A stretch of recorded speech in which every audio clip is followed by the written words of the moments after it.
I told you I was gonna wear this shirt. Oh, we're phoning this one in today, boys. Oh, watch tower, watch tower. To my XJW friends, I know that it's very unfortunate that you didn't get to have any fun in your childhood, but look at the bright side, you were never forced to the depths of evangelical youth group cringe. Okay guys, let's whip out those action-adventure Bibles. Welcome back, ladies and gentlemen, to another Atheist Church Audit. My name is Jared, I'm an atheist, and this morning, I went to a Kingdom Hall. Now, unless you've been living under a rock, you know that I've been attempting to do the deep dive on the Jehovah's Witnesses. This is like 2 or 3 months in the making at this point, and I am utterly failing. Unfortunately, as always, I am still an idiot, and I am still trying to learn as much as I can, and I am fumbling along the way. This channel is much more about my exploration of these groups as an outsider, cataloging my confusions and misconceptions because I'm an idiot, and other people are just as confused as I am. And if I have these misconceptions, then other people probably have these misconceptions. So anyway, none of that's neither here nor there. This weekend, I got into my head that I wanted to see something a little different, something a little bit more grandiose. I don't know why I said it like that. I apologize. So rather than visiting another one of the local Kingdom Halls here, I actually drove 2 hours out of the way to go and explore an assembly hall. Now, here's where I first went wrong. I thought that I could just go and experience, a normal Kingdom Hall service in an assembly hall. Nope. I was stood up at the door. They were locked and not loaded, but they were locked. But all hope was not lost. I ended up getting a tour of the assembly hall. I'll mention that later on. Foreshadowing, don't leave. Also, are Jehovah's Witnesses teetotalers? Are they allowed to drink wine? Is that a thing that you guys do? Leave comments down below. So it's the 10 a.m. service. I walk in and I experience the same song, the same talk, the same watchtower read through as I have at all the other Kingdom Hall meetings that I've been to. I got my oil changed recently, and as I was sitting in that Jiffy Lube, it's like a 4 foot by 4 foot waiting area, I thought to myself, at least I'm not in a Kingdom Hall.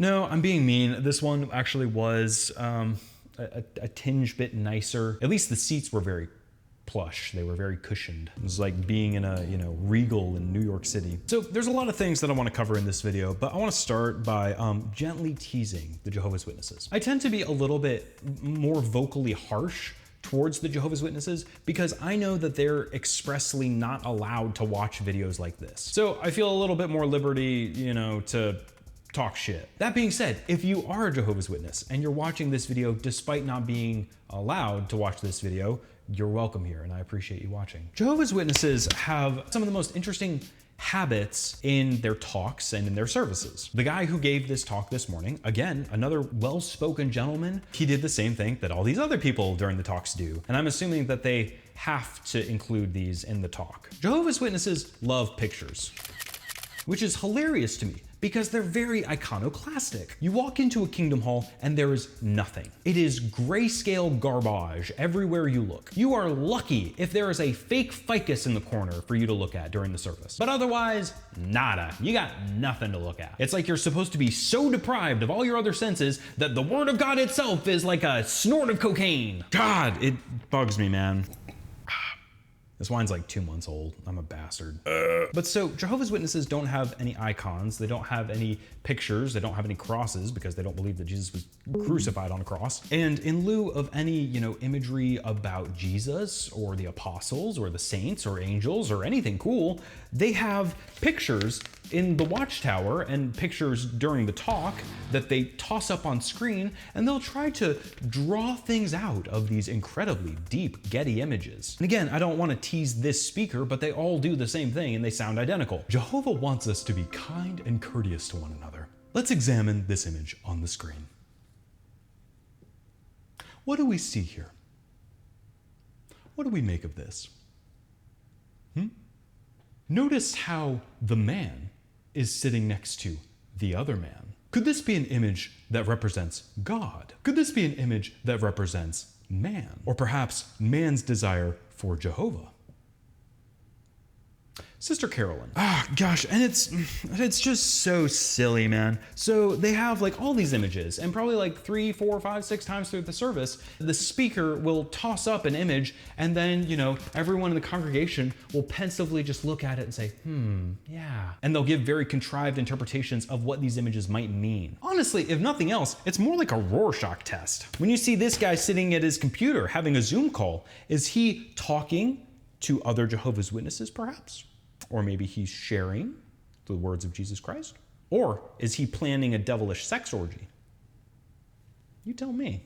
But I mean, it's like they read so much into these images, and it's just sad to me. It's sad that there's like a religious community that is so void of depth and meaning and profundity in their art. Like, I grew up on Christian worship songs that you could read the lyrics again and again and again, and it's like, oh my God, I didn't catch that. Oh my God, look, that's an allusion to this. Oh my God, that's referencing this verse. Wow, look at the depth. You can read it again and again and again, and it doesn't get old. And it's like that desire is there, and they've transposed it onto the most contrived little game where they look at stock images from Adobe, and they try to read this deep meaning into it. And frankly, I don't even understand what the point of this exercise is. Take, for example, 2 homies in prison here. Sister Grossman. Well, when I look at this image, I see 2 young men who are discussing the words of Jehovah.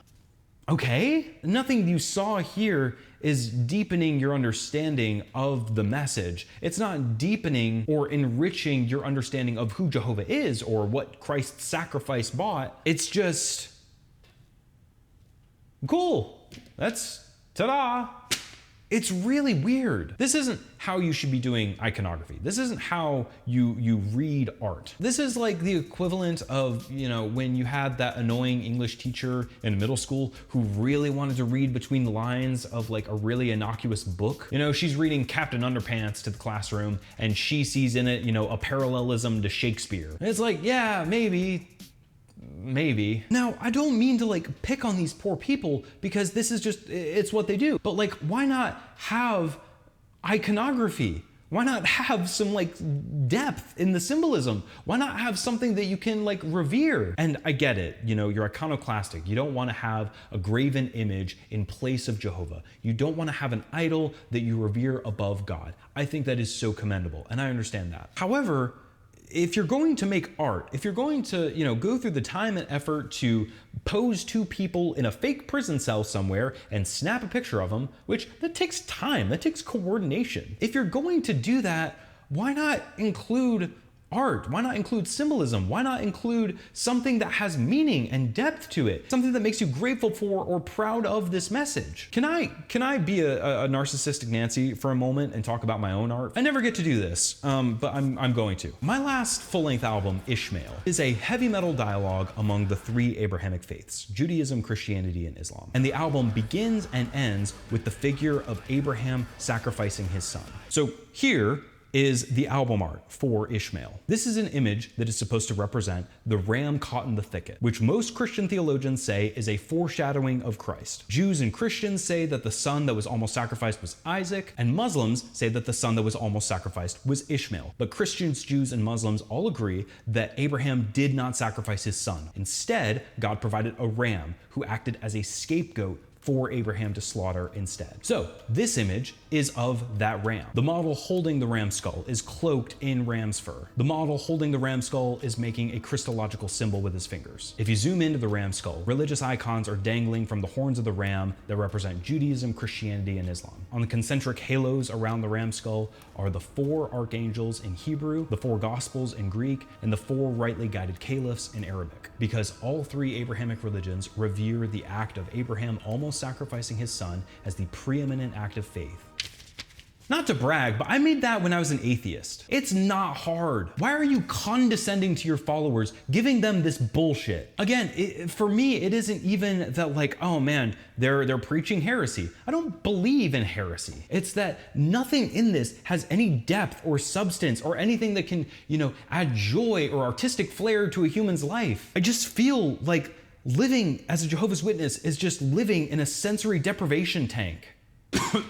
Oh God, I'm dying. Something else that I want to bring up. I think it was Jake from Alt-Worldly who told me this quote. I think it was in reference to Mormons, but it's applicable here. And that is that everything that's good about the Jehovah's Witnesses is not unique, and everything that's unique is unfortunately not good. So there's a lot of things that the Jehovah's Witnesses will do and say, and they'll think that they are totally and utterly unique in that. And if you hear it over and over and over again from the pulpit, you'll start to believe the Jehovah's Witnesses are the only brand of Christians who are doing things correctly. They love to bring up the fact that Jesus said, "And this good news of the kingdom will be preached in all the inhabited earth for a witness to all the nations, and then the end will come." And Jehovah's Witnesses seem to think that they're the only people who have sent missionaries to every country of the world. Homegirl, I'm sorry, but I got some bad news for you. Have you ever met my friends, the Mormons? They're pretty damn prolific. Heck, even in my school, like the pseudo seminary that I went to, when you walked into the main auditorium, the sanctuary, there were probably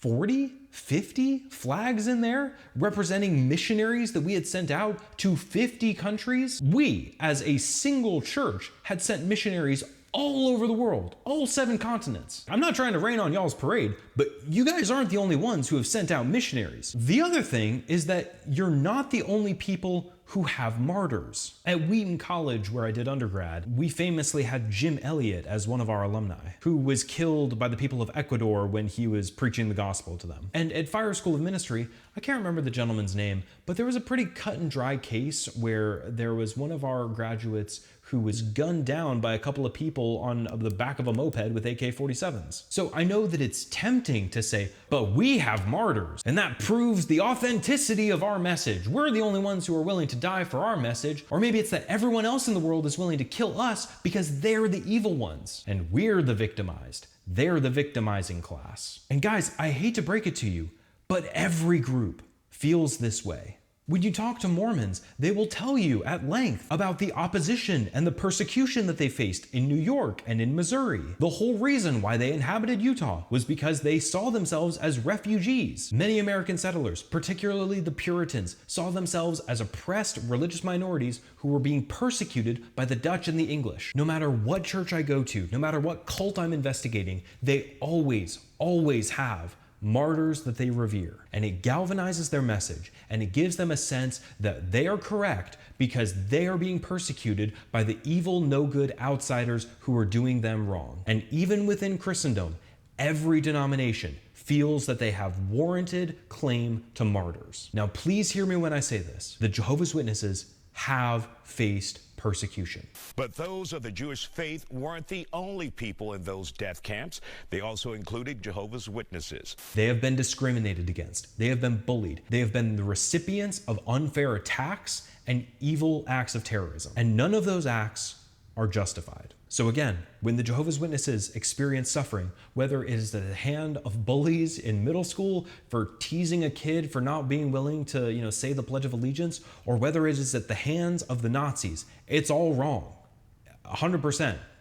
No caveat. Also, sorry, I just realized how red my eyes are. I'm not tearing up at all. My contact lenses are a little fucky-wucky. And as an aside, I didn't know if I was going to include this in this video, but I need to, or else it might never go out. If you are an ex-JW, or maybe you're a Protestant, or maybe you're an Ortho bro, and you're praying that people from the Jehovah's Witness faith leave this very corrupt organization and they go elsewhere. Maybe you're hoping they become agnostic or atheistic. Maybe you're hoping that they leave this organization and discover a new relationship with Jesus Christ. Whatever the case, can I give you a tip? If you ever see a Jehovah's Witness facing what they consider to be opposition or persecution, fight against it. There's a very famous news story, especially among Jehovah's Witnesses, that happened a few years ago. An arsonist burned down a kingdom hall. It rocked the community at large, and it certainly rocked that religious community. You know what all of the churches in the area should have done in response to that?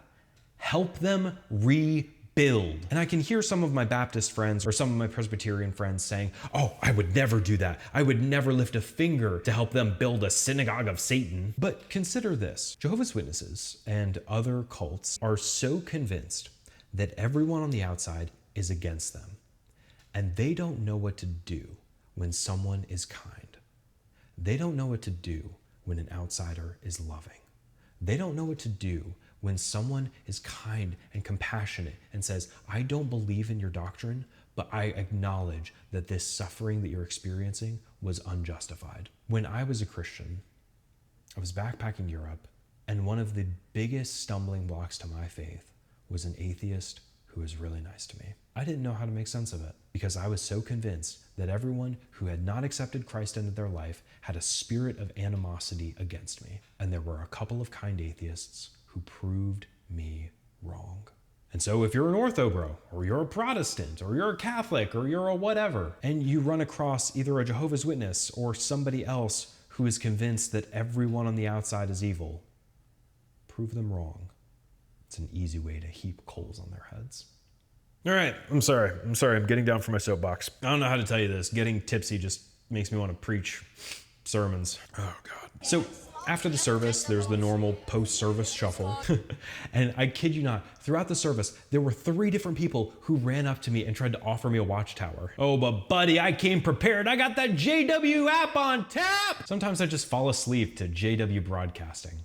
How heartwarming. No, I'm kidding. So I must have shaken like 12 hands after the service and was introducing myself again and again and again. And I had it in the back of my mind. It's like, oh, shoot, I'm introducing myself as Jared. And they're like, Jared who? And I'm like, Jared Smith. And I'm like, damn it, they might Google my name. But what's done is done, you know? But after the service, I ended up hitting it off with this couple, maybe in their early 60s, and come to find out that they are the property managers of the assembly hall. And they're like, well, would you like a tour of the assembly hall? And I was like, boy, howdy, would I? So I walk out, I swing my car around, and they open the whole building up for me. Now, this was the assembly hall in Salisbury, North Carolina. So if you are a Jehovah's Witness or an ex-Jehovah's Witness in the North Carolina, Virginia area, you probably have been to this assembly hall. And that couple was so incredibly sweet. They were wonderful people. As I was talking to Peter and Kim, I didn't bullshit them. I didn't lie to them. I was straight up with them. And I said, yeah, you know, I'm not a believer. I honestly don't even believe in God, but you know, I'm kind of a armchair sociologist, and I like studying religions and people who believe in them. And they were super chill about it. And they were like, okay, that's super interesting. And I pegged them with questions about doctrines and dogma for the next like hour. And it was really enjoyable. So they give me a tour of the assembly hall, and Peter points out like, yeah, here's the main hall, the main auditorium, and it's seated like more than 2,200 people. And then he showed me this like, you know, tiny little micro museum that they had off to the right, and then they had a big cafeteria. And I talked with Peter and Kim for like close to an hour. And I want to mention this. I've gotten a lot of feedback about love bombing. And guys, I don't know how to say this, but I'm no stranger to love bombing. This isn't my first rodeo. I'm very aware of the fact that everyone is going to be putting on their best behavior whenever they have, you know, a potential convert in their midst. And I'm aware of that. Like, hey, is it really necessary for 12 people to come and shake my hand? But there's a corporate phenomenon that's happening, which is collectively called love bombing. And then there is the individual people that I'm talking to. Certainly some of them have skeletons in their closet. Certainly some of them have done really terrible, awful, no good things. But I don't ever want to color my view of an individual based on what the collective has done. So I talked to Peter and Kim for a while, and I heard their life stories. They were lifelong Jehovah's Witnesses, go figure. And Peter said that he had been to something like 45 different countries. He just had all these cool stories. And so I asked them like, oh man, I can't imagine, you know, being pioneers in that many countries. What's the craziest thing that ever happened to you? And he was like, well, you know, I gotta be honest. I was in Colombia once. I knocked on the wrong door. A gentleman came out, looked me up and down, pulled out a pistol and shot next to my foot. And like, I don't care what religion you're a part of. That's a batshit insane story. And I want to grab a beer with you. I genuinely could have like listened to this man's stories for hours. And something about the way that they spoke, both of them, it just felt like they were seasoned, and it felt like, you know, they had seen through all the bullshit. Almost like they knew that some parts of it were silly. Again, this all might be projection, but I couldn't help but feel like at that stage of life, having seen that much of the organization, having pioneered in that many countries, the main thing that kept them in it was just the fact that this was their entire lives now. In Crisis of Conscience, Raymond Franz, he talks about the process of being disfellowshipped as a governing body member. And one of the real concerns that he had was, well, will my wife and I be homeless? And that was kind of crazy to me. That like at that age, the society was still providing all of his housing. It was his livelihood. It was his whole world. And it just sort of felt unfathomable to not be a part of that. And that's hard. That's damn hard. And I'll be honest that, the assembly hall had a tiny bit more of a spark of life to it. They had a garden inside that was cared for every week, and it made it seem slightly more hospitable. But then you look into the actual sanctuary, or the actual, the main hall area where all the seats are, and it's the same cold, grayscale, monotonous room that every Kingdom Hall is. And I looked at this sweet elderly couple who had given their entire lives for this organization.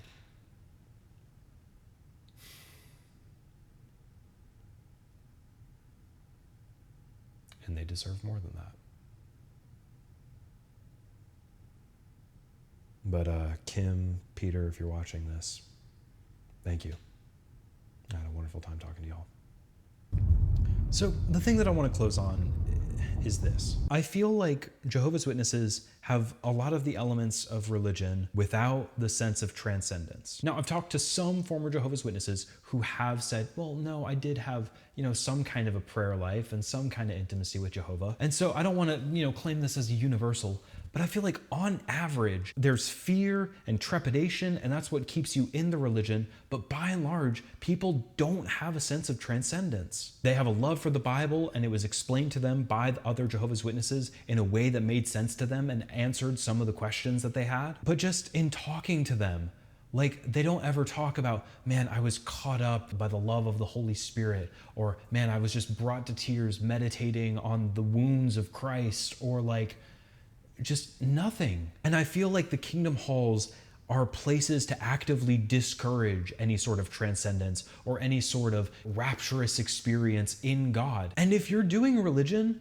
and you don't have that, you're doing it wrong. Guys, like, it's not worth doing. It's not worth following if nothing about it is beautiful enough to bring you to tears. I want to contrast, how empty and vacant and cold the Kingdom Hall and the Assembly Hall feels, and contrast that with a prayer garden that I stumbled across last week. I walked by this cutesy little prayer garden, and it was just this tiny little space where people had written, their prayer requests on like little Christmas tags and hung them by the trees. And it was just hundreds of little prayer requests. And there was just a tiny little bench. And God only knows how many people throughout their day, throughout their week, came and sat, and they were still.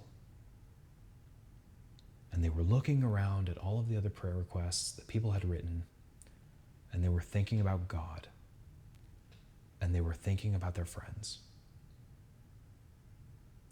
And it bums me out when Kingdom Halls or any churches don't facilitate something like that. It doesn't have to be a cathedral. It doesn't have to cost a lot of money. But you need to make sacred spaces like that. Because if it feels holy to me as an atheist, woof! Yeah, you're doing something right. God. Leave it to a motherfucker drunk on wine to set some people straight. I've still got a lot to learn. I've still got a lot more people to talk to, and where is it? I still have several more Jehovah's Witnesses Watchtower magazines to read. Ladies and gentlemen, my name is Jared. I'm an atheist. Go to church. Thanks for watching.